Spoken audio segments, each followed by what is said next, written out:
Hi, everyone. My name is Tiveria, and I work with dentists who want more implant cases but less selling.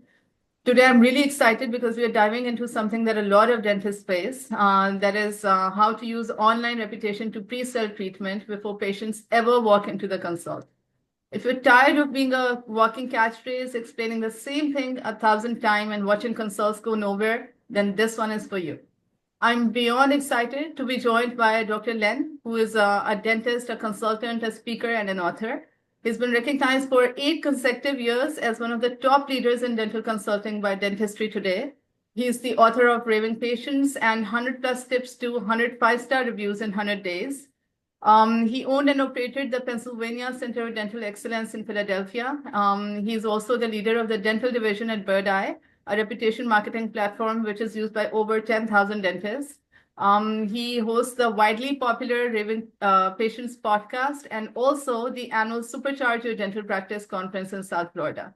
Welcome, Dr. Len, and really appreciate you taking the time out today to speak with us. How are you?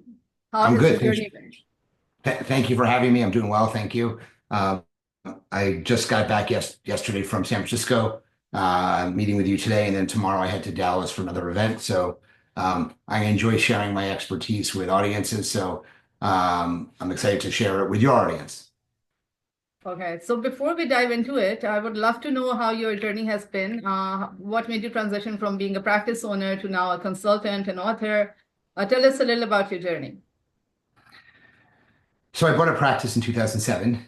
I recognized soon afterwards that I was getting patients because they were seeing my online reviews. And when I asked patients how they heard about me, they would say, well, your reviews were better than everybody else. And something kind of triggered in my head. And I'm like, well, that's a great way to differentiate yourself. And I went ahead and tried to use the software that was available to me at the time. And none of it was easy to use. It was very difficult um, to get a patient to write a review using the software programs that were out there. And I decided I was going to do my own thing. And I helped create a piece of software called iSocial Reviews. I was already speaking. I was already on the speaking circuit. I was doing consulting, and I created this software, and I started selling it at the Yankee Dental meeting in 2013. And a year plus later, I had about 120, 180 users of my software, and Bird Eye came calling, and I sold my business, my software to Bird Eye. Bird Eye acquired it from me, and they hired me as simply as a consultant to begin with, and they didn't realize how good of a salesperson I was.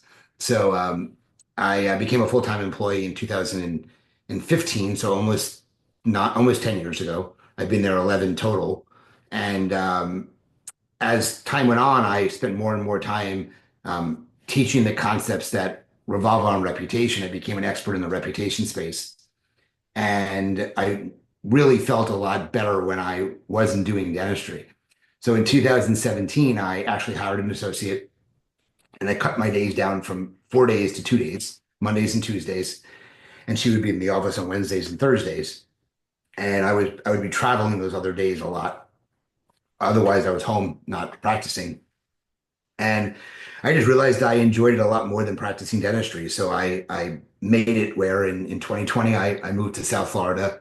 In 2021, I sold my practice to my associate. And then in 2022, I hung up my drill and went to full-time consulting and speaking. And it's been great. I have zero stress in my life. I speak with dentists every day, so I'm still very involved in the industry. As you know, I've written a couple books. I have a podcast. So I'm still very much involved in the industry that's given so much to me. So I really enjoy giving back to the industry. So that's kind of my journey from dental practice owner in 2007 to where we are today. That's awesome. So I saw that you had over 1,600 4.9-star reviews for your practice, right? Which is like unbelievable. It's really hard to get. And what we see is that, there are some practices who have 50 reviews, and then there are others who have 500, 1,000 reviews. Where's the disconnect? I mean, we know that a lot of dentists know reviews matter, but where do you see over the years that you've been consulting about reputation management, where do you think the disconnect is? So first of all, I had 1,600 positives. I had 91 negatives when I finished my career. So, I still I still got negative reviews. And why am I saying that? Because a lot of dentists out there, they're afraid or they're concerned about getting negative reviews. Yes, it sucks, but if you have enough to overwhelm them and overpower them with positives, it's not going to matter anyway. But to answer your direct question, I think the biggest disconnect is I'm not sure everybody understands the power that reviews bring to the practice. So I always get, well, I'm a word of mouth, referral practice. All of my patients are referred by other patients. So my answer to that would be they go look online when they're referred to you. They no longer just call the office when they're referred. They're going to do research before they call your office. So they're going to go online, they're going to type your name in, they're going to type something about you, and they're going to see you. And the very first thing they see is the number of reviews you have in your star rating, even before they go to your website. So even if you are a referral practice, it's super important to have reviews to bring those referrals in. Okay. And to make sure you have a strong reputation. I literally just spoke to a woman just before this conversation, and she had 17 reviews, 4.2 stars. That doesn't look very good. You can be turning potential referrals away. So for those people, those naysayers that I'm word of mouth, it's important. Okay.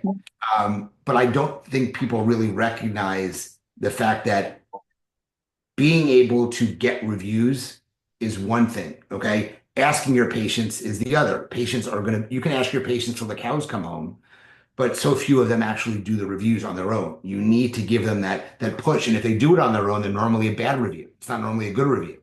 So Yeah. if you want to really focus your attention on getting positive reviews, you're going to have to do asking. You're going to have to do either ask and pray. You're going to have to use an email. You have to use a text message. You have to make it very easy for your patients to do it. If it's easy, the far majority of them are going to do it. If it's hard, very few of them are going to do it. I Yeah. always like to say that if you ask 100 patients to do it, 95 are going to say they're going to do it, but only 5 to 7% are actually going to do it. So you have to make it easy for your patients. And there's a saying out there, if you build it, they will come. That's the saying from Field of Dreams. So if you want to build reviews, you have to ask. And if you ask, you may get. If you want to make it easy, you'll definitely get. So I don't know why there's such a disconnect in the industry with some practices only having 19, 20, 50 reviews. You need as many reviews as possible. The more reviews, the better. Yeah. All right. So speaking of the reviews, just a few questions came to my mind. The first is that how important of a role do you think reputation plays when it comes to getting more high value dental cases like implants compared to like hygiene visits? Super important. I mean, look, a lot of those, you look at referral sources for practices. So usually the main referral source if you're taking insurance is the insurance companies. And I always tell practices that do that that's your marketing you're doing. You're taking a discount on the patient by having them be a insurance patient. You're writing off money, put it that way. Okay. Yeah. You're writing off money, which is the marketing expense, in my opinion. But number one referral source, if you're you're an insurance practice, is insurance patients, is the insurance companies. That's number one. The second referral source is usually patient referrals. Okay.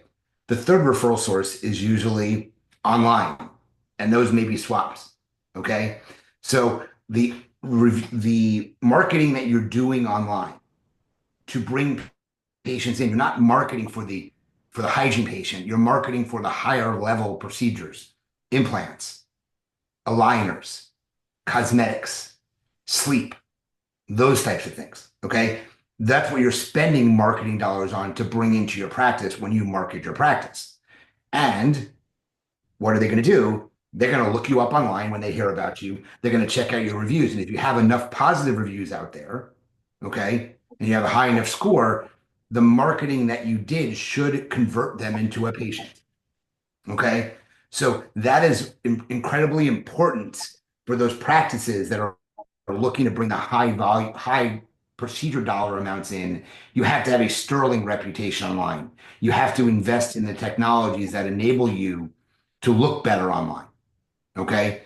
Such as those that are not investing in those technologies, they don't have they don't do a lot of marketing. Okay. They're going to try to get those hygiene patients because they would just want new patients to come in.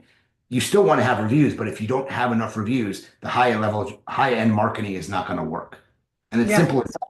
So I always teach when I teach that if you are marketing your practice, if you're doing SEO, search engine optimization, if you're doing pay-per-click advertising, which is the Google AdWords, if you're doing any paid social media, you have to have reviews in order for those marketing methods to be successful. So if you are wanting to market for those specific procedures, the first thing you have to do is make sure you have a stellar reputation online. If it isn't stellar, that marketing is not going to be as effective, in my opinion. And I've seen it over and over and over again in a repetitive format that when that happens, if when I talk to an office, I'm spending $30,000 on Google ads and they have 100 reviews, they're wasting their money. People aren't going to convert when they have those few reviews. Yeah. Completely agree. Now, speaking of that, do you think that there are certain kind of reviews that matter more? For example, will it be different for a practice that has a lot more reviews that are just star ratings as compared to actual stories? Do you think that matters, or do you think that's something that's irrelevant? It's just the count that matters. No, so in my opinion, and Google has stated this, that if you are just getting star ratings and no stories or no written testimonials, excuse me, it has zero effect. You have Oh, to have the patient write a story about their experience. There has to be a written testimonial for that review to matter because it's not going to be relevant enough. Nobody's going to be able to see it unless they click on the newest reviews. So you want to make sure that your patients are telling stories or writing a description of their experiences when they're writing reviews. So you want 5-star reviews, okay, but you want ones that have written testimonials with stories, and they should mention procedures. I had Invisalign, I had implants, I had veneers. If you can get the patient to mention a story, I had a painless injection. Okay, the needle was pain free. If you can have those words mentioned in the review, they're even more valuable to a practice because you can then respond with double keywords, and you get those reviews really helping to get you more visible when someone's searching for a practice in your area if they aren't already referred to you. You know, awesome. one of the things that you are talking about is really using reputation to increase case acceptance for these really Yeah. high-end procedures. So I always like to tell the story about trust. And what I think reviews develop is trust with potential patients before they even walk in the office. And I'm a big proponent of how trusting you become if you have a lot of reviews. And I'll Yeah. tell a real life story that took place in my practice. So we got a call from a guy. He had dental implants that he was not happy with. He didn't like the cosmetic look of his dental implants. He told the story to my front desk person that he was in an accident. He lost a bunch of teeth. He had implants placed, but he wasn't happy with the result. Okay. She, he also said that I've read Dr. Tao's online reviews and I've already chosen him as my dental care provider. And he would like to speak with me on the phone. That's what the question is. So my front desk person came up to me and said, Len, I think you need to speak to this patient. He's interested in getting a rehabilitation of his mouth done, but he's wanting to talk to you. And I was always someone who was very comfortable speaking with new patients. To me, it started that form of trust, that initial trust was started when you got on the phone with them. So I stepped away from my patient. I got on the phone with the patient and I said, what can I help you with? This is Dr. Ted. He goes, I've read your online reviews. I love what people are saying about you. I want to come in. This is what happened to me. And he proceeds to tell me that he was in an accident, lost some teeth, had some implants placed. He's been told that the implants were in the proper position, but the cosmetics weren't what he was looking for. So I said, that's great. I would love to see you. When can you come in? And he said, how about right now? I'm actually in your parking lot. That's awesome. Yeah. So he came on in and he brought x-rays with him. So it was a true consult. I took a look at his case. It ended up being, it was not done well, and I knew I could do better. And it ended up being about $36,000, I think. And he said to me, okay, what about if I pay you cash? And I'm like, I'd give you a 5% discount, which was like an $1,800 discount. Okay. Something like that. I can't remember the exact numbers. Yeah. So he said, I'll be right back. He walks out to his car, opens his trunk, takes out a suitcase and loads in 30, I think it was like $34,000, handcuffs it to his wrist, walks into my office and says, "Here it is. When can we get started?" I'm like, "How about right now?" And he literally went ahead and started. We did a wax up and some other stuff for the cosmetic part of it right then and there. So he spent 10 minutes in my office, but because he was pre-sold, because of my 5-star reviews and what my reputation was, it Yeah. made that sale much, much easier. So that's the ultimate form of trust I like to talk about. You can't get more trusted than that.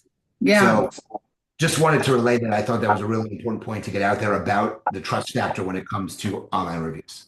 No, that was such a remarkable story. And like I always say, a reputation equals to relationship. The better relationship you have with your patients, the better reputation you're going to have online and otherwise. They will want to come back to you over and over again. And that is particularly relevant when it comes to their anything related to their oral care, their dental care, or their health in particular. It's a big thing that they're placing their trust in you for that. So thank you for sharing such a remarkable story, Dr. Len. Related to the same question, I wanted to ask that, I know that we know that a lot of patients are looking for doctors online using Google, but do you feel that having good reviews on other platforms also matters as much as it does on Google, or are they No, irrelevant when it comes to patients? no. At this point, when I first started in the space, there were probably 100 sites that collected and regenerated reviews for practices. Now it's been the survival of the fittest. And when it comes to that, Google is the survivor. Everybody wants Google reviews. Look, Facebook, they don't even have reviews anymore, they're recommendations. In the US, they have health grades. In Canada, they have rate MDs. I never had a patient reach out to me from health grades to come into the practice.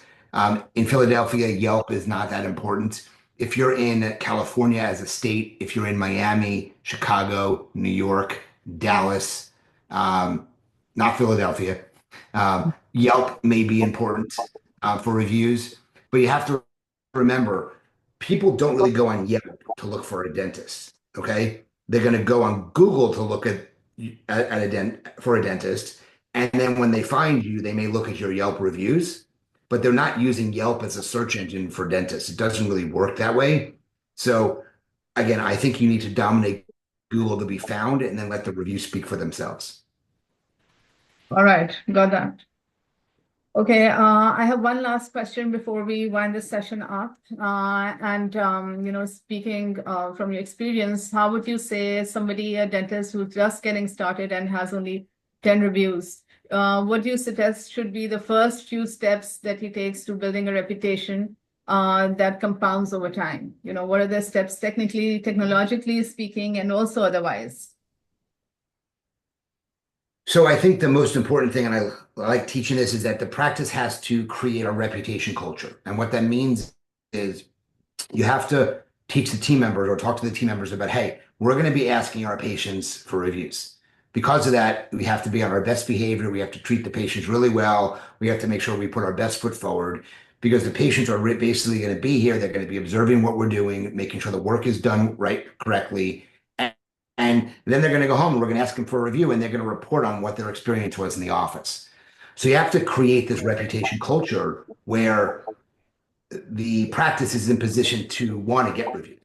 Okay. Now, once that's done, they have to begin to ask for reviews. Okay. That's the step. You have to ask. If you ask, you're going to get. If you don't ask, you're not going to get. Okay. And again, if you don't ask, the only people that are going to do it are the ones that are unhappy with what you've done with them.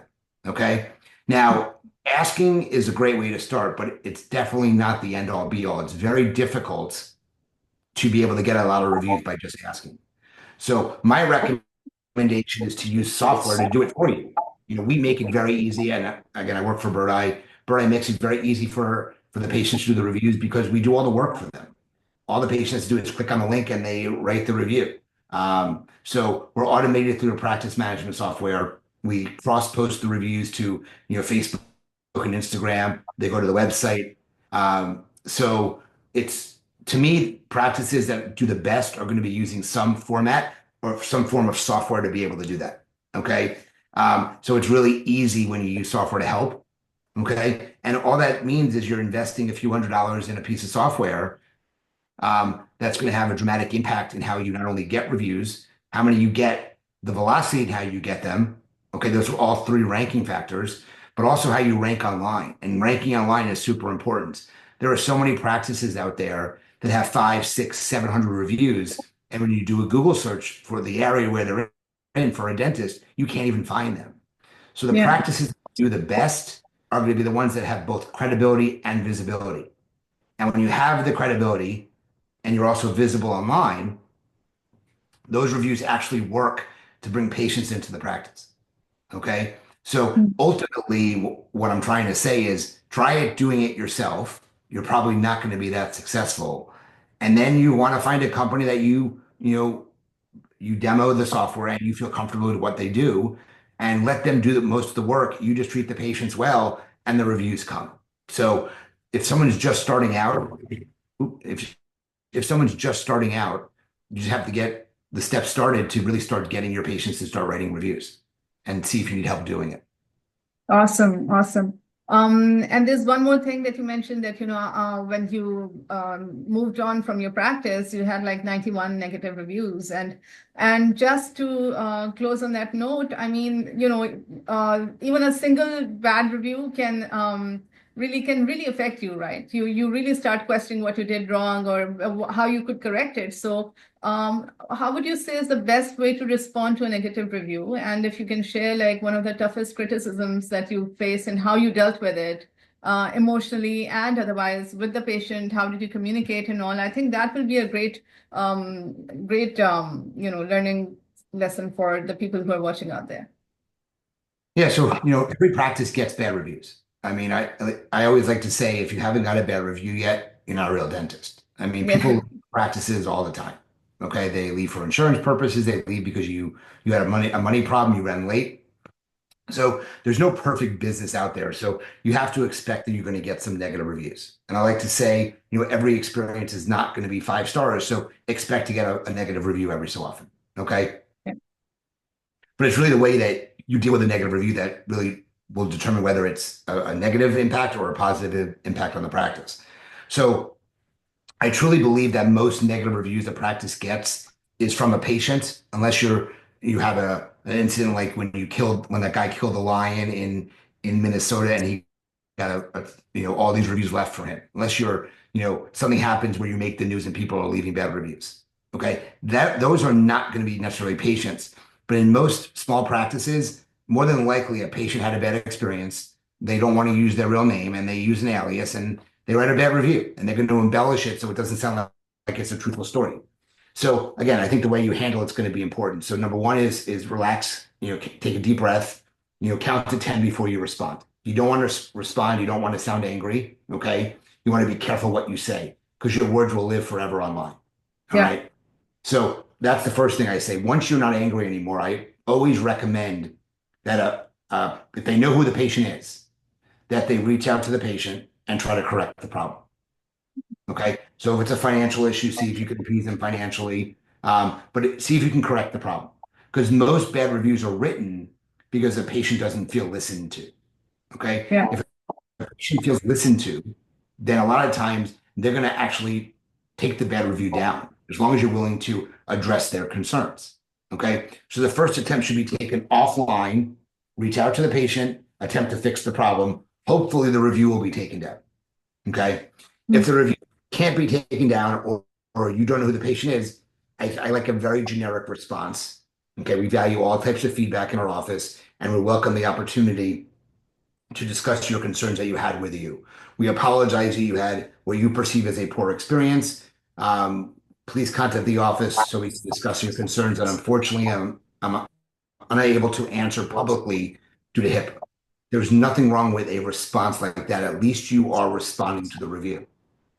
But you have to remember who you're responding to. You're not responding to the person who wrote the review. You're really responding to the person who read the review, who are reading the review, the people reading the yeah. review. So you want to know that they're at least addressing it, apologizing and saying sorry for it. Okay. Even if you're not, you should always say that online for that reason. Okay. So, but the best defense to any bad review is good reviews. So in my opinion, you should always try to overwhelm a single negative review with about 15 positives. If you can get 15 positives, you bury the review, nobody cares about it, nobody's going to see it, nobody's going to really wonder, unless they're specifically looking at your negative reviews, which some people do. They want to see what negatives a practice has. But there's Yeah. nothing wrong with having 4.8, 4.7, 4.9 stars. The studies show you don't need to be a perfect related business. So don't worry if you get a bad review, learn from them, learn from it, correct the problem. You'll turn some of your critics into your biggest fans at that point. So if they had a problem before and you fixed their issue, they love you afterward. That's what it comes down to because they know you listen to them. Every single time I go to the office, I'm sitting in the waiting room for a half hour before I'm taken back. If someone writes that, then the next time they come in, you bring them back right away. They'll know you listened to their concerns and you've corrected their issue. And now you have someone who truly appreciates what you're doing for them. So, Yeah. like, I like to take every bad review as a learning experience. Were all 91 bad reviews that I got deserving? Did I deserve all of them? Absolutely not.